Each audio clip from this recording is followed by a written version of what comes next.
शान है और अपने हक की लड़ाई के लिए जंतर मंतर पर करीबन 2 हफ्ते से बैठी हैं, सिर्फ एक ही मांग को लेकर कि उनको इस देश में न्याय की उम्मीद है। लेकिन दुख की बात यह है कि भाजपाओं के नेताओं की फेयर लिस्ट बहुत लंबी है। मैं ज्यादा दूर नहीं जाती, चाहे चिन्मयानंद की बात हो, साक्षी महाराज की बात हो, कुलदीप सेंगर की बात हो और अब कुश्ती संघ के अध्यक्ष और भाजपा के एमपी बृजभूषण की बात हो। भाजपा का इतिहास रहा है कि उन्होंने हमेशा अपराधी को संरक्षण दी है और पीड़िताओं के ऊपर सवाल खड़ा किया है। ये कोई आम पीड़िताएं नहीं है, ये वर्ल्ड चैंपियंस हैं जिन्होंने देश के लिए मेडल जीता है। जब देश के लिए मेडल जीतती हैं तो प्रधानमंत्री फोटो अपॉर्चुनिटी के लिए इन सबको बुलाते हैं, पूरा देश हंसता है, खिलखिलाता है। लेकिन आज उन्हीं बेटियों को, उन्हीं विश्व विजेताओं को कल रात मजबूर कर दिया गया आंसुओं के लिए। हमने ऐसा दृश्य पहले कभी सोचा भी नहीं था और इसकी कल्पना भी नहीं की थी कि जंतर मंतर पे ऐसा भी दृश्य रात में कभी देखने को मिलेगा। यह बहुत ही दयनीय स्थिति है और खासकर तब मैं अपने मीडिया साथियों से कहूंगी, और मुझे माफ कीजिएगा अगर आपको मेरी बात बुरी लगे,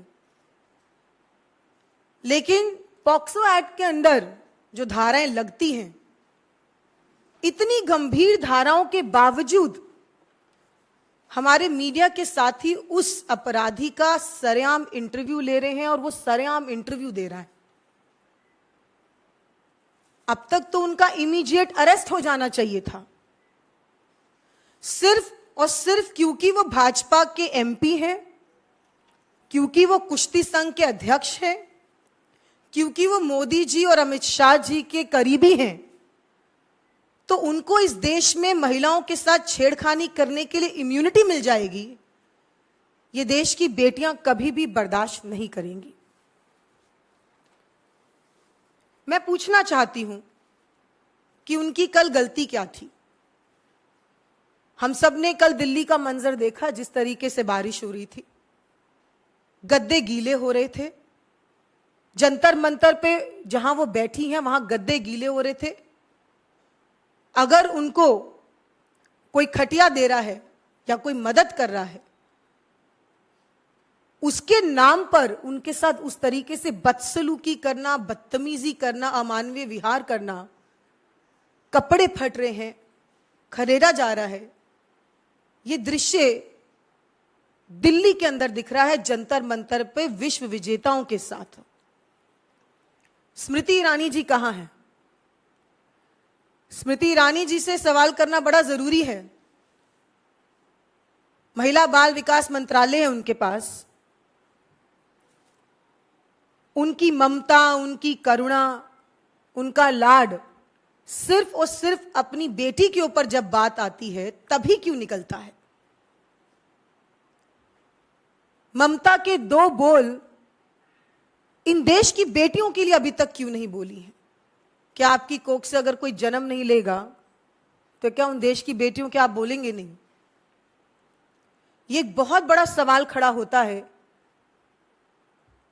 कि महिला मंत्री जब भी निकलती हैं प्रेस कॉन्फ्रेंस के लिए, सिर्फ राहुल गांधी जी पे निजी कटाक्ष करने के लिए निकलती हैं, लेकिन देश की बेटियों के लिए, विश्व विजेताओं के लिए मौन धारण करके बैठे हैं।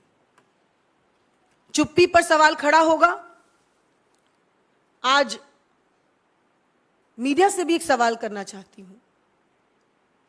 इस पूरे प्रकरण में इतने दिन से धरना हो रहा है और गंभीर आरोप हैं।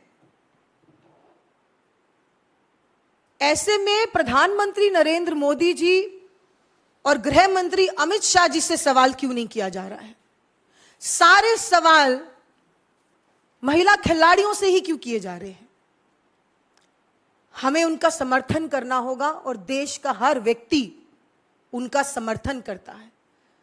हमें उनकी मदद करनी है ताकि कभी किसी और बेटी के साथ कभी किसी और खिलाड़ी के साथ गेम के नाम पर, फेडरेशन के नाम पर शोषण नहीं किया जा सके। अनुराग ठाकुर जी जो स्पोर्ट्स मिनिस्टर हैं, अगर उन्हें पुशअप करने से फुर्सत मिल गई हो तो उम्मीद करते हैं कि वो इनकी बात सुने। जो कल रात हुआ जंतर मंतर पे उसका संज्ञान ले। यह जरूरी है क्योंकि पिछली बार उनके झूठे आश्वासन पर इन खिलाड़ियों ने अपने प्रोटेस्ट को रद्द कर दिया था, फिर से सिर्फ न्याय की उम्मीद पर। लेकिन वो न्याय अभी तक मिला नहीं है। एफआईआर दर्ज हो जाना, वो भी न्यायालय के निर्देशों पर एफआईआर का दर्ज होना, ये कोई विक्ट्री नहीं है। ये यौन शोषण का मामला है, ये कोई एडमिनिस्ट्रेटिव मामला नहीं है। इस मामले पर इमीडिएट से सरकार को संज्ञान लेना चाहिए। प्रधानमंत्री जी को अपनी आंखें और कान खोलने चाहिए।